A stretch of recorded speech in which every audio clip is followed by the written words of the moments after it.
काळ्या कुट्ट रात्रीनंतर अंधाराला पिऊन पहाटे सूर्योदय होतो आणि तेजस्वी प्रकाश किरणांनी आसमंत उजळून जातो.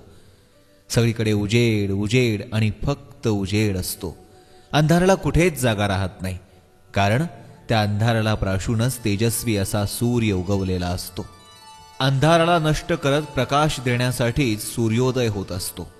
अगदी याचप्रमाणे समाजात पसरलेला अंधकार दूर करण्यासाठी, समाजाला प्रकाशाच्या दिशेने घेऊन जाण्यासाठी, राष्ट्राला उन्नत उज्ज्वल करण्यासाठी परमपूज्य राष्ट्रसंत भय्यू महाराजांनी सूर्योदयाचा संकल्प सोडला आहे.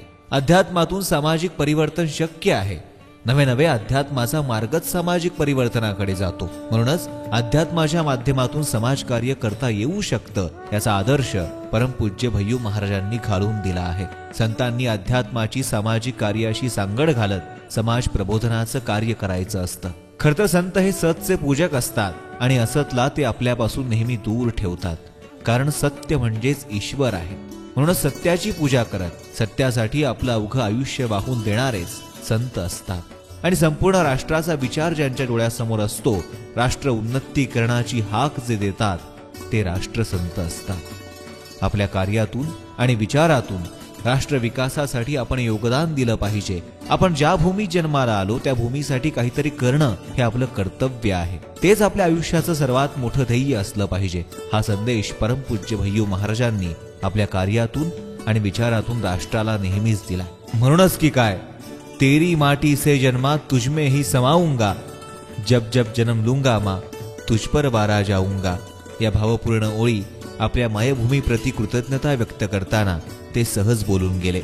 अध्यात्मात तर महाराजांचं योगदान मोठं आहेच, पण त्याहीपेक्षा सामाजिक परिवर्तनासाठी असलेलं महाराजांचं योगदान हे केवळ आणि केवळ मोठंच आहे. एक माणूस 100 पावलं चालणं म्हणजे विकास होत नाही, तर 100 माणसांनी मिळून एक एक पाऊल पुढे चालणं म्हणजे खरा विकास असतो. हे महाराजांनी जाणल्यामुळे संपूर्ण समाज घटकाला विकास प्रक्रियेत सामावून घेण्यासाठी सूर्योदय परिवार काम करतो आहे. जे का रंजले गांजले त्यासी म्हणे जो आपुले, तोची साधू ओळखावा देव तेथेची जाणावा. या जगद्गुरु तुकोबारायांच्या उक्तीप्रमाणेच रंजल्या गांजलेल्यांना आपलंसं करणाराच खरा संत असतो. रंजल्या गांजल्यांची सेवा करणं, समाजसेवा करणं हेच खरं देवकार्य असतं. हेच सामाजिक परिवर्तनाचं काम.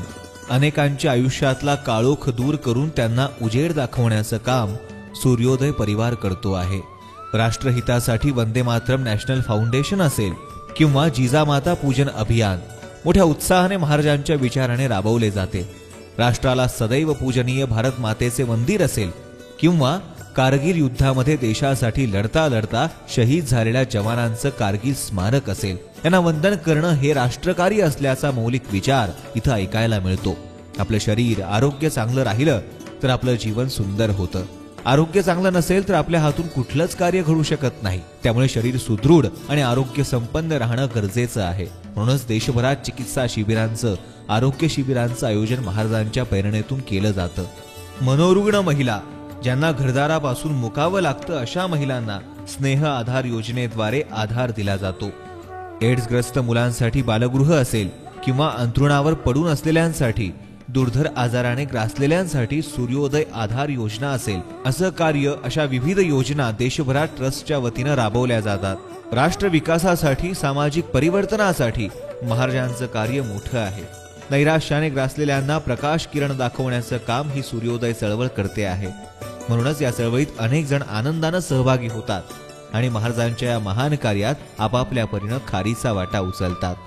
बाबा आमटेंचं एक फार सुंदर वाक्य आहे, हात लगे निर्माण में नहीं मारणे नहीं मागणे.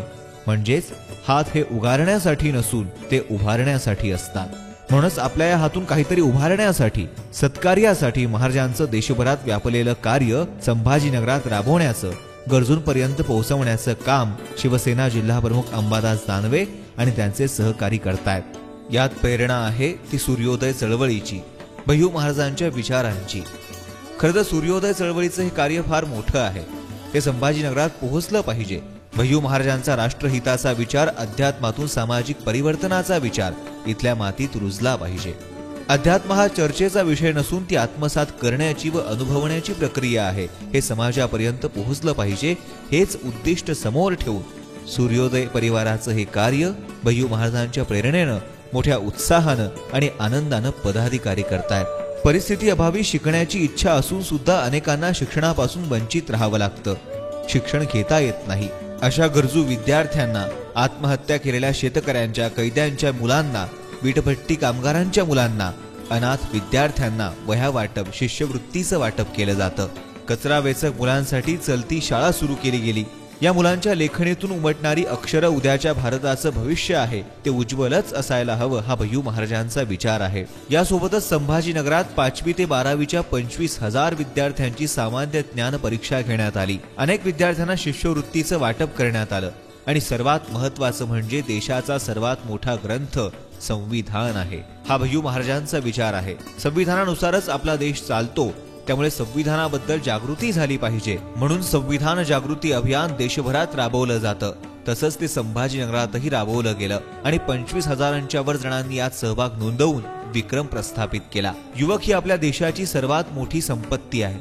त्यामुळे राष्ट्रीय आणि सामाजिक कार्यात युवकांचं योगदान असलंच पाहिजे. यासाठी भय्यू महाराजांनी युवकांना आपल्या अमोघ वाणीतून मार्गदर्शन केलं. त्यांचे विचार प्रत्येक युवकांसाठी प्रेरणादायी आहेत. अध्यात्मात मानवतेचा संदेश आहे. त्यामुळे अध्यात्माची मानवता या विषयावर महाराजांनी केलेलं मार्गदर्शन अध्यात्माचा खरा अर्थ सांगून गेलं. आपल्याला थोडं खरचटलं, जखम झाली तरी किती वेदना होतात, पण आपण यावर लगेच उपचार घेतो आणि आपल्या वेदना कमी होऊन जखम बरी होते. पण आपण कधी विचार केलाय का, रस्त्याने फिरणारे जे प्राणी असतात त्यांना जर एखादी जखम झाली तर त्यांना किती वेदना होत असतील. त्यांच्यातही जीव आहे, पण ते स्वतःहून उपचार घेऊ शकत नाहीत आणि त्यांच्याकडे कोणी लक्षही देत नाही. पण हळव्या हृदयाच्या, संवेदनशील मनाच्या, प्रत्येकाच्या हृदयात नारायणाला पाहणाऱ्या परमपूज्य महाराजांनी या वेदना जाणल्या. म्हणूनच पशुचिकित्सालय रुग्णवाहिका सुरू झाली. तिचं संभाजीनगरातही महाराजांच्या हस्ते लोकार्पण झालं. जखमी झालेल्या प्राण्यांच्या जखमा भरून त्यांच्या वेदना दूर करण्याचं मोठं विलक्षण कार्य सूर्योदय योजनेअंतर्गत सुरू आहे.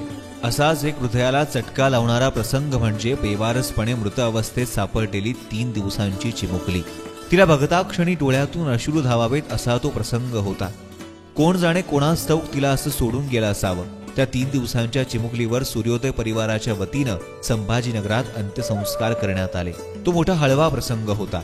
तो प्रसंग आठवल्याने आजही अंबादास दानवेंचे डोळे ओले होतात. अशा अनेक बेवारस मृतदेहांवर शवदाह योजनेअंतर्गत विधिवत अंत्यसंस्कार करण्यात येतात. ज्यांचं मृत्यूनंतरही कोणी नसतं त्यांचा सूर्योदय परिवार असतो असंच म्हणावं लागेल. अशा बेवारस प्रेतांवर अंत्यसंस्कार केल्यानंतर पर्यावरण संवर्धनासाठी त्यांच्या आठवणीत ठिकठिकाणी वृक्षारोपण केलं जातं. पंचमहाभूतांचा समन्वय साधण्याचा हा आगळावेगळा मार्ग महाराजांच्या विचारांनी सुरू आहे. आज घडीला पर्यावरण संवर्धन हे सर्वात मोठं राष्ट्रकार्य आहे. हे महाराजांनी जाणल्यामुळेच सूर्योदय योजनेअंतर्गत पर्यावरणाच्या संवर्धनासाठी विविध कार्यक्रम राबवले जातात. पाऊस पडत नसल्यामुळे मराठवाड्याला वारंवार दुष्काळाचा सामना करावा लागतो. शेतकऱ्यांच्या आत्महत्येचं प्रमाणही सारखं वाढत असतं. अशावेळी शेतकऱ्यांच्या पाठीशी उभं राहून त्यांना धीर देणं गरजेचं आहे. कारण शेतकरी या देशाचा प्राण आहे. त्यामुळे त्याला मदत करण्यासाठी म्हणून शेतकरी मेळाव्यांचं आयोजन केलं गेलं. संभाजीनगर जिल्ह्यात सूर्योदय योजनेअंतर्गत पाण्याचे टँकर वाटले गेले. वाळवंटात एखादा ओयासिस सापडावा तसंच काहीसं ते चित्र होतं. टेंभापुरी इथं तलावातून गाळ काढून तो शेतकऱ्यांच्या शेतात उपयोगी आणण्यात आला. टेंभापुरी इथं राबवलेला हा प्रकल्प खूप महत्वाचा होता. सूर्योदय योजना संस्थेचं कार्य, महाराजांचा विचार संभाजीनगरात पोहोचवून या महत्तम अशा कार्याचा प्रसार शिवसेना जिल्हाप्रमुख अंबादास दानवे आणि त्यांचे सहकारी करतायत. अध्यात्माचा संबंध मानवतेशी जोडल्यामुळेच राष्ट्रसंत भय्यू महाराजांचे कार्य राष्ट्र विकासात मोठे योगदान देते आहे. गेल्या 15 वर्षात सद्गुरू दत्त धार्मिक एवं पारमार्थिक ट्रस्टद्वारे भारतात राबवण्यात आलेले 900 शेततळी, 8000 जोडप्यांचे सामूहिक विवाह, 16 लाखांच्या वर वृक्ष लागवड, शेकडो आरोग्य शिबिर असे अनेक उपक्रम महाराजांच्या प्रेरणेतून साकार झाले. महाराजांनी सांगितलेला अध्यात्माचा अर्थ सामाजिक परिवर्तनाकडे जातो. म्हणून अधिकाधिक जणांनी या कार्यात आपल्या परीने सहभागी होऊन राष्ट्राप्रती असलेलं आपलं कर्तव्य बजावलं पाहिजे. राष्ट्रसंत परमपूज्य भय्यू महाराजांचे विचार आणि कार्य सर्वात मोठी प्रेरणा आहे नव्हे, तोच खरा सूर्योदय आहे. शेवटी गुरु ठाकूरांच्या शब्दात इतकंच, तू बुद्धी दे, तू तेज दे, नवचेतना विश्वास दे, जे सत्य सुंदर सर्वथा आजन्म त्याचा ध्यास दे. जे सत्य सुंदर सर्वथा आजन्म त्याचा ध्यास दे.